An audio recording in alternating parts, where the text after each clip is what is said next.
Hi folks, my name is John Eric Jacobson and I am the author and founder of the Kids in Trance program, or kidsintrance.com. I'd like to welcome you to our sixth installment of these informational videos that are designed to give you some insights and strategies and techniques on how to use the Kids in Trance program with your children and teens. And in this particular session, I'd like to address an email that I received recently. I receive a lot of emails on this topic actually, and the amount of emails was actually the motivating force behind my doing this particular video. But the biggest request I'm hearing lately through emails and phone calls are, could we talk more about building the children or teen self-esteem? And the self-esteem is the single most important determinant in your child's success. Your child's self-esteem determines how far they will go in life. The child's self-esteem is also the single most important determinant in their physiological and psychological health. It's critical that their self-esteem is strong and that it's high.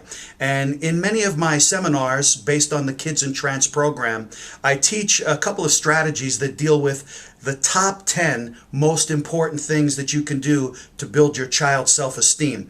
Now, it's never too late to build your child's self-esteem, by the way. It doesn't matter how old they are, but obviously the earlier that you get them, the better, the more successful they'll be. But without a high self-esteem, they just can't succeed. They'll never go anywhere in life ever. The self-esteem is crucial. So here are the top 10 things that I recommend to help building your child's self-esteem. Remember, the earlier you can get them, the better. However, it doesn't matter what age they are, use this and it will help them. So the most important thing is, number one, you must never ever fight in front of your children. Ever. Never fight. Ever. Now, I know that that's a real tough one, and I know sometimes in a heated argument or a debate, sometimes we lose control of our minds and our mouth works faster than our mind. And I get that, and it happens with everyone. It happens with all married couples. The thing is, you got to take it somewhere private. You can't do it in front of your children. Fighting or arguing in front of your children literally changes their psychology. When they see you fight, it changes who they are, because subconsciously they can't help but think that you're fighting because of them. It's something that they contributed to, something that they did. Again, everyone fights, everyone argues. As a matter of fact, I even think it's healthy.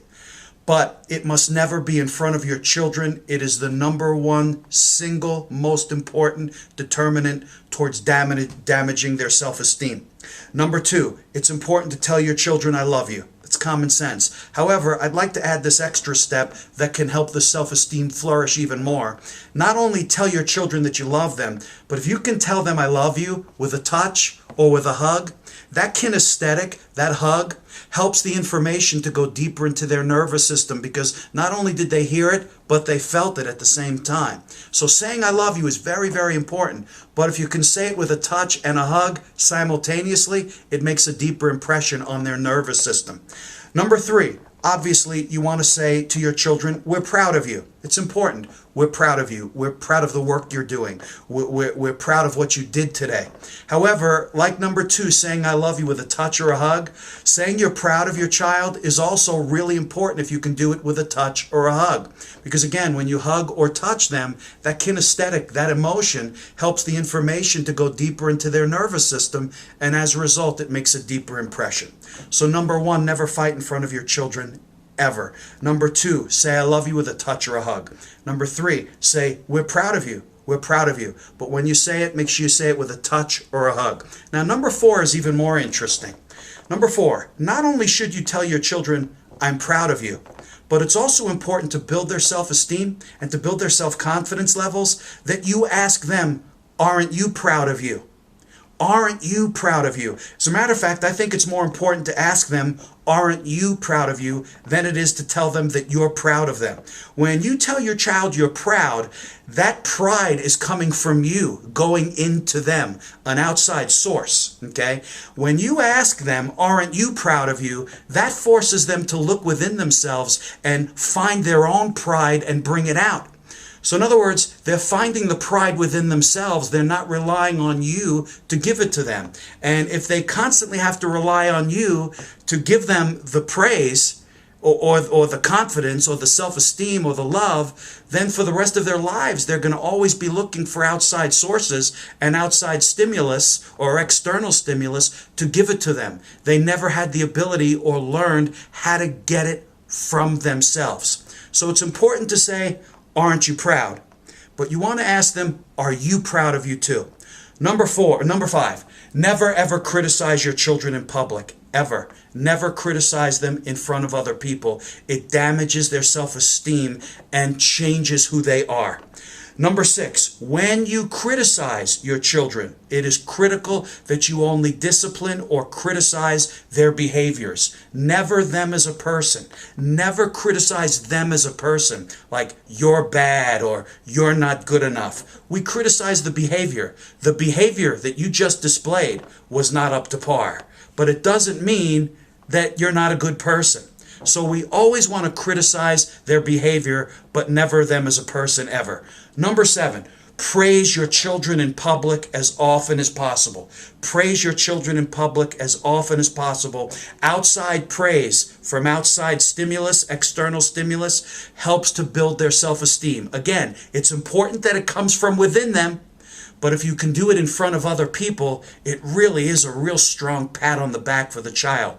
It's critical, though, whenever you're praising your children, it has to be timely and sincere. It must be sincere. You don't just praise them for no reason whatsoever. The sincerity is what makes the impression on their nervous system.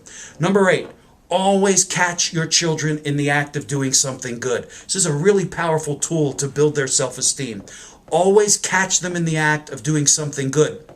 And when you think about it, you think about how many times we catch our children doing something wrong or improper, and how many times we discipline them. But it's also important to notice their good behaviors and praise them for it, especially if you can do it in public. So let me give you this very, very oversimplistic example, but it really makes a really cool point because it's a brand new story. It was about 2 weeks ago. I was on the phone with a friend of mine. We were on the telephone for 45 minutes. Now, I'm never on the phone that long, but it was a 45-minute phone call. And when I hung up the phone, I realized my daughter Jessica, who's 5 at the time, I noticed she was watching TV through that entire phone call and never once moved away from the TV and asked me, can I have something to eat? Can I have a snack? Sometimes when I'm on the phone, she wants to sit on my lap. She left me totally alone. And it dawned on me, that's a perfect time to catch her in the act of doing something good. I hung up the phone, I immediately approached her, I gave her a big hug and said, Jessica, thanks for letting Daddy stay on the phone so long and for keeping yourself occupied. I really, really appreciate it. Thank you very much. I'm proud of you. I gave her a hug and a kiss. And it was fine, wonderful. I could see just with her body language and her face that she appreciated that I noticed that she did something good at that moment. So number 8, catch them in the act of doing something good. Number 9, it is critical that you are congruent when dealing with your children in what you say, okay, and how you act. If you send them incongruent messages, in other words, what comes out of your mouth is different from how you act and what you do. Those mixed messages to your children will create a ton of confusion and help to damage their self-esteem. They get to a point where they really don't know what's right from what's wrong.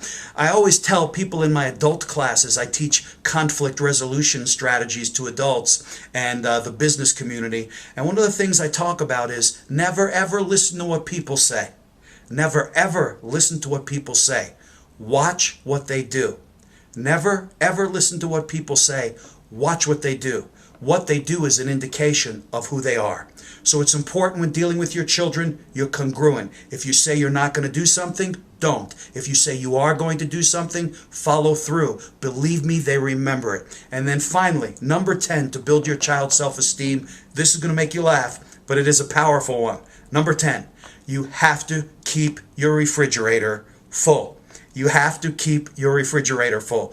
Believe it or not, every time your child opens the refrigerator, when they see it stocked, when they see it full, especially where things are like falling off the shelf full, their nervous system registers a sense of security.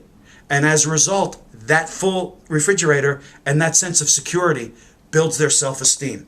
One more time, I mentioned this earlier, please let me reiterate. Your child will never ever rise higher than their self-esteem, ever. And as parents, it's important that we build our own self-esteem, because our self-esteem can rub off on our children. You know, I work with a lot of parents, and a lot of parents' self-esteem is severely damaged, severely. And it's no wonder why some of the kids end up the way they do.